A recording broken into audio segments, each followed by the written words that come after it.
Did you know that every single person on this planet is constantly vibrating at a vibrational frequency, whether or not they're aware of it? And that level dictates what opportunities they attract and what circumstances they're put in. Imagine being able to control the level at which you vibrate. Imagine being able to control the circumstances that present themselves into your life. Greetings, beautiful earth angels. Welcome back to another video. It's your girl Nigad, and today I'm finally after popular request going to be giving you guys all of the manifestation knowledge that I have. This is probably going to be episode 1, but honestly it doesn't matter in what order you watch these videos. If you believe in manifestation, or you're starting to not believe in manifestation, or your manifestations take too long to come into fruition, or they never come into fruition, then these videos are going to be perfect for you. And of course, make sure you subscribe to this channel to see more videos like this. I'm going to be doing a lot of these like boot camp style videos where I'm going to be uploading back to back. Since I took a long time off of uploading videos and I have my husband at home now to take care of our baby. Oh, and also I'm currently not working. I want to take advantage of this time to get all of my knowledge out there and help people. This series is probably going to change your opinion and your views. Actually, it will change how you see manifestation. I have a whole different approach, a whole different technique that you've never seen before. I'm also even going to show you guys how I manifest things for free. I'm going to show you guys everything I manifested for free. The amount of things I've manifested for free is absolutely insane. I'm also going to be explaining in depth why sometimes using your limitations or your mental limitations to your advantage actually does help you manifest things quickly. I have a tongue tie, by the way. That's why sometimes it's more difficult for me to pronounce words. So just bear with me. But I wanted to say that we're currently in a blackout. There's been a blackout for over 24 hours. I took all that time to not only compile all of my personal notes when it comes to manifestation, but also everything I'm going to be sharing is either channeled through me from my higher self or notes that I've compiled over the years of studying this. Basically, the reason why I'm telling you there's a blackout is because I just want you to know how magical this time is. I believe that there's magic to blackouts. Nature is so undisturbed, and where we live, like, it seems like nature just becomes even more loud and feels the liberty to take up more space. It's like they know that like the internet is off and there's like no radiation in the air. The refrigerators are not humming. They probably feel it, and I feel it too. I spent all of last night manifesting. There was a huge I was manifesting, I was meditating while my son was awake, while my son was asleep. Like, there were even moments where my husband would like tap me on my shoulder while we both thought the other person was asleep, and like we'd ask each other like, what are you doing? And I'm like, I'm meditating. What about you? And he's like, I'm manifesting. So before we even talk about manifestation, I think it's important for me to start this series off by talking about frequencies, by talking about vibrations, and also talking about energy. Understanding that is understanding the basis of the law of attraction and manifestation. You cannot manifest without understanding what frequencies are and what vibrational frequency you need to be at in order to attract what you're trying to manifest into your life, because you do have the ability to manifest anything you want, literally. And when I say literally, I mean literally to the point. At some point in my life, I was manifesting, I just want to be happy. And guess what happened? I was just happy. Nothing more, nothing less. But since then, I've learned to be a lot more clear with my message to the universe. But that is actually going to be a video in this series about clarity in manifestation and how important it is. So we're going to get into these notes and we're just going to get started. Did you know that every single person on this planet is constantly vibrating at a vibrational frequency, whether or not they're aware of it? And that level dictates what opportunities they attract and what circumstances they're put in. Imagine being able to control the level at which you vibrate. Imagine being able to control the circumstances that present themselves into your life. This is a sign from the universe to make a video all about sun gazing and the importance of sun gazing, and how often I did it while I was pregnant. You know when people say read the room, or like you're walking down a hallway, or you're walking down a dark alley and you feel spooked, or you're hanging out with someone for the first time and you know, like you catch the vibe, or you catch a vibe. That is because everything is energy that is vibrating at a certain frequency, and you're reading that frequency.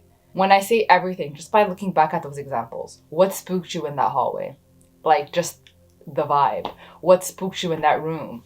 the energy of a bunch of people. It didn't spook you, but you know, you read the room, you know, it's like you read everybody's facial expressions, everything is associated to energy, whether it be someone's facial expressions, whether it be the clothes they're wearing, whether it be how many people are in the room, whether it be the lighting of the room, like everything that's contributing to your experience or everything you're perceiving has an energetic frequency, and you're reading that frequency. Then you're going based off of that reading or that rating you've given that thing, whether it be that lamp or that person, and then you decide how you proceed after that. The sun is still doing its thing, but I'm just gonna continue to lean in closer. Anyway, you were able to look into someone's eyes and decipher, based off of looking into their eyes, you were able to decipher whether or not their vibrational frequency is vibrating at a level at which you can vibe with, at which you can surf with, you can like engage with. And if not, you make a decision, usually a confident decision, that maybe this person's not for me. Sometimes, like when I meet someone for the first time, it sometimes just doesn't even take 5 seconds for me to be like, no. When it comes to understanding life, the concept of future and manifestation, it's very, very important to understand vibrations. See yourself as a magnet navigating through life, constantly attracting. Note, we are constantly in attraction mode. We are always manifesting. Have you ever wondered how 99.9% of the time what you truly believe is going to happen usually happens? Or if you're one of the lucky few who believes things always manage to work themselves out, things always manage to work themselves out for you. I, for the majority of my young teen years, believed that usually what I believe is going to happen, the opposite happens. And that always happens. And I didn't realize that I was manifesting it. I was manifesting that whatever I believe is going to happen, the opposite happens. So you know what I started doing? Okay, so I started hoping that what I did not want to happen would happen, and then what I wanted to happen would always happen. Magnets have different strengths, different levels. Depending on what level you vibrate at frequency-wise, you attract similar magnets. Two magnets that are not at the same strength just can't stick together, or if they do, they don't stick together strong enough. You want to avoid things that just can't stick to you. Like you want things to drop off of you that you don't want to manifest into your life. There's actually a scientific study on how words carry energy and how the way we speak and the things we say affect things that are outside of our body. You can Google it. It's Dr. Emoto. I can quickly, vaguely explain it to you. Again, I'm in a blackout, so I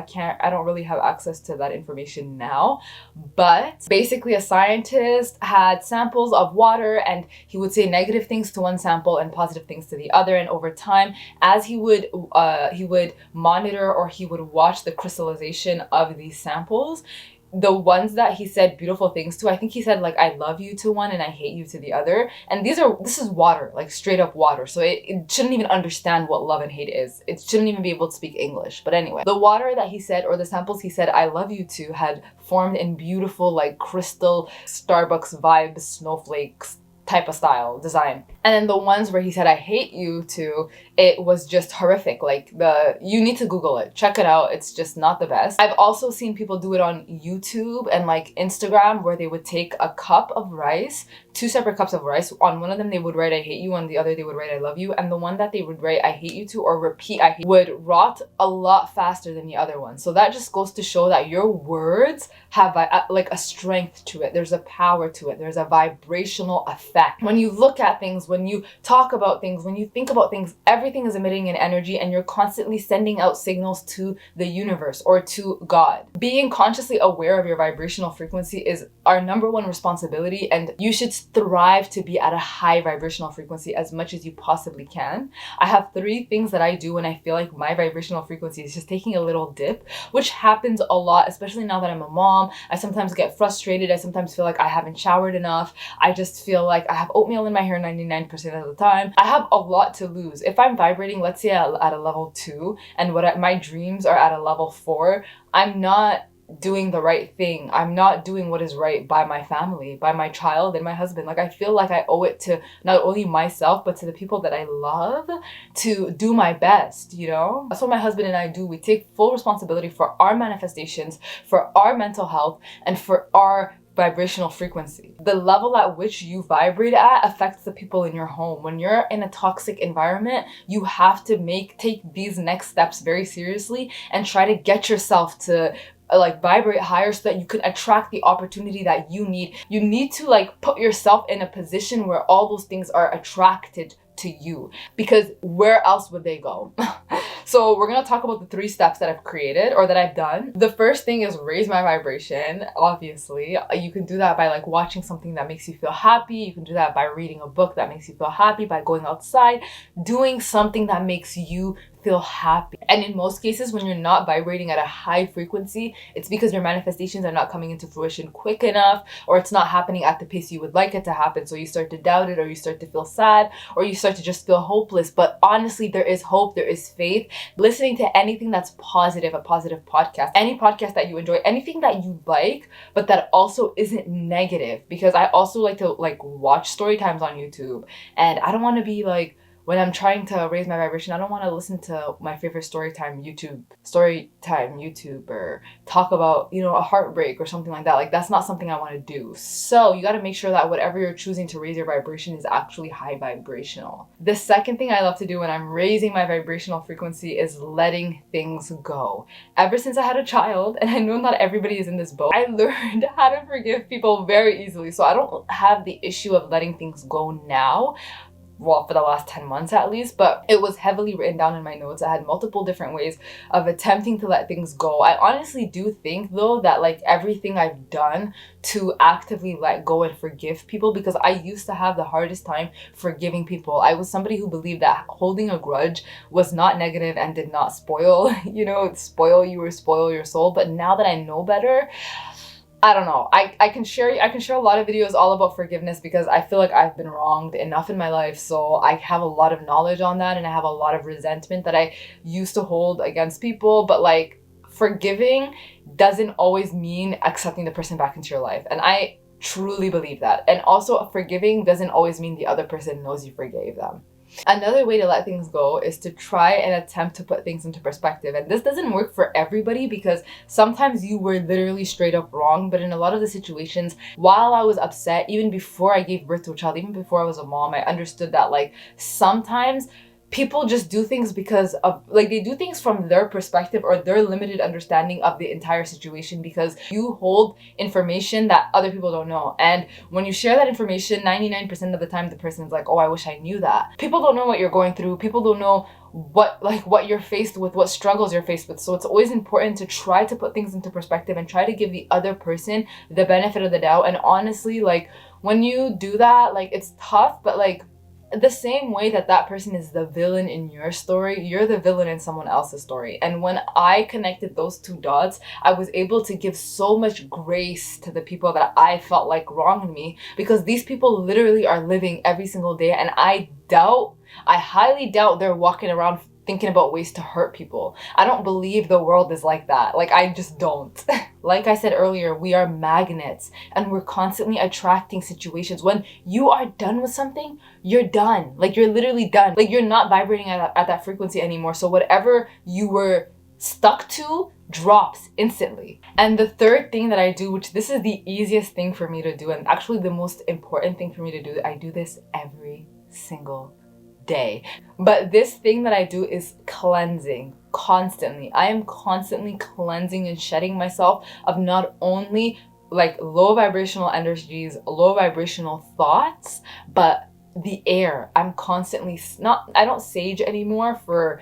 I sage very rarely. I have a small like amount left of sage, and I just want to honor it, like, also because I just don't use sage anymore.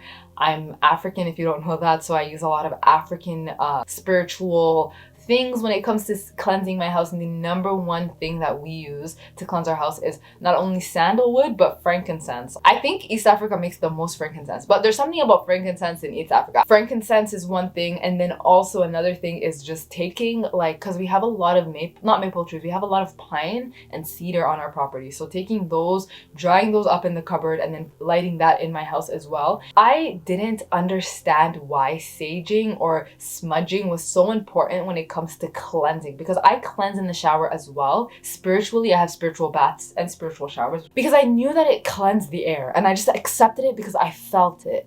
But when I fully understood, I'm gonna tell you guys why I understood. Like, it literally is the most embarrassing story in my opinion. We live out in the country, and when we bought this house, we were having issues with mosquitoes eating us up while we're having bonfires. You know when you get a tray from like Starbucks or McDonald's or Burger King or whatever, you get a tray she would light the corner of it, and then it would create a lot of smoke and burn very slowly. And then she created like a circle around us, kind of, so there was like a shield from mosquitoes. If you didn't know this, by the way, use this hack. It's amazing. Whenever summertime is coming around, I always ask Starbucks for trays, even when I just have one drink, because it's so useful. Anyway, there was a moment where I had an epiphany while I was outside, and I was like, I get it. The smoke is, it's like the smoke and the mosquitoes. Like, there's nothing that can survive around there. And depending on how much smoke or the kind of smoke, it gets rid of certain types of souls, individuals, spirits, energies in physical form, experiencing life.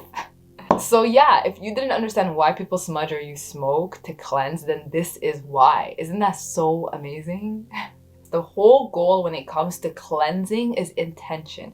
As long as you put intention behind every single thing you do when it comes to bettering yourself as a person or raising your vibrational frequency, as long as you're putting intentions behind it, it happens. It's literally speak and it is. We are the ones that are conditioned to believe that that is not the case. But realistically, like, not realistically, I've seen it. It is the case. I have a list right here, so I'm just gonna read off of the list, okay? So things that lower your vibrational frequency: junk food, hard alcohol, toxic relationships, negative thoughts, toxic products, environmental toxins. White sugar also lowers your vibrational frequency. Certain medications can lower your vibrational frequency. Radiation lowers your vibrational frequency. And I honestly think that because there is no radiation around me right now, since they're experiencing a blackout, I said that a million times, I think that since there is no radiation around me, that is why I was able to vibrate at a frequency high enough for me to be able to write notes for the entire series in the past, or collect my notes, I should say, for the entire series in the past 24 hours, not even. What makes manifestation work is people believing in it. So please, if you haven't subscribed yet, make sure to subscribe to my YouTube channel. It literally means so much for me. I'm manifesting greatness. I've always wanted to do YouTube full time, so it would mean the world if you could share my video, maybe even comment down below for engagement purposes. Take this moment to like the video, do whatever you gotta do. Whatever you do, I truly appreciate it, and I'm sending gratitude your way. So we said radiation, yelling, arguing, holding on to the past, anger, resentment, and guilt. The yelling and the arguing part is so on point because when I was at a bad place mentally, I noticed that I was easily attracting arguments. Even with strangers sometimes, I would easily attract an argument. I would easily be like, how am I always in this position? How am I always in this situation? Like, when I'm out in public and in public settings, I'm vibrating at a frequency that seems to attract lots of lovely people, lovely strangers, lovely conversations, and even some of my subscribers in person, which is the best feeling ever. Now I'm gonna list off things that raise your vibrational frequency: gratitude, kindness, love, joy, passion, forgiveness, acceptance, sun, the actual sun, nature, like being outside, earthing yourself, grounding your feet, being barefoot in nature is very important, and that is actually one of the fastest ways to raise your vibrational frequency. That's why they call it the soles of your feet. Like, it's like your soul. Things like laughing, smiling, hugging, singing, dancing, lots of raw foods, natural foods, living foods. But don't worry, I'm not telling you that you can't enjoy your food, because sometimes I like to indulge as well. As long as you're trying your best to vibrate high, or you're trying your best to like maybe even balance out your diet. If 63% of the American diet consists of processed foods, maybe try to make sure that your diet consists of like maybe 48% of processed foods. You know what I mean? Like, try to at least balance it out so that you're giving yourself more like options or more opportunities, I should say, because people who have what you want are not always like, to be where you want to be, you have to do what those people are doing. That's it. Music, and then also just expressing yourself creatively. So I've given you guys, I think, all the tools when it comes to vibrating high vibrational frequencies. I hope this video was not too long, too boring. I hope I didn't talk too long. I didn't talk too fast. I didn't, you know what I mean? Like, I hope it was good, because I truly believe that it is good and it will be good. I'm excited to finally get back to giving you guys more sit-down videos, being able to share everything I've learned since I've embarked on this spiritual journey over 6 years ago is so amazing. And I just, looking back at it, I'm like, okay, it all makes sense. It all makes sense why I took all of that time to learn and educate myself so that I can get to this point that when there's a blackout, I have enough notes and I have enough knowledge and I have enough of a deep connection and understanding and a fluent conversation with my higher self on everything that, you know what I mean? Like on everything that I need, because I know I have all the knowledge within me. Please make sure to check out my other videos while you're at it, and just stay tuned for tomorrow's video. And I'll see you tomorrow, same place, same time. Okay, good.